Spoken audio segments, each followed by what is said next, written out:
Me tell you about 3 foods I would avoid like the plague if I had ADHD, which I do. The first is refined sugar. Food companies are constantly sneaking refined sugar into foods, and we don't need it. It increases inflammation in our brain, which reduces blood flow to the prefrontal cortex, making ADHD symptoms worse. The second would be gluten, especially in America. Gluten, found in bread, pastas, cereals, is inherently inflammatory and again makes ADHD worse.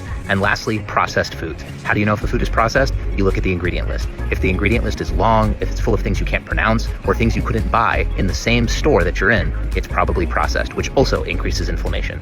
Avoid these 3 things and watch your ADHD improve. Well, now that I wasted 30 seconds of your life, let's talk about the actual facts. What we see time and time again is that sugar consumption does not impact ADHD symptoms. In fact, it's hypothesized that people with ADHD actually need more sugar than the general population due to regulations of glucose in our brain. That being said, yeah, excess sugar consumption can induce inflammation, which is why we simply need to follow the dietary recommendations. I will say here that there is one sugar-related thing that we should actually avoid if you have ADHD, and that's sugar-sweetened beverages. So if you drink soda, just opt for like a sugar-free version. Now gluten, no. ADHD is not associated with non-celiac gluten sensitivity, plus gluten doesn't actually increase inflammation.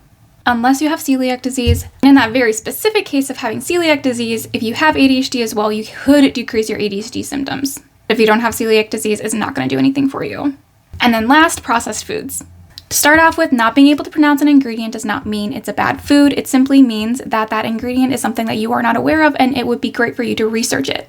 Case in point, apparently the head of Health and Human Services in the United States could not pronounce riboflavin, which is literally a vitamin, which is a whole nother conversation in itself. Obviously, overconsuming ultra-processed foods is not the best for our bodies.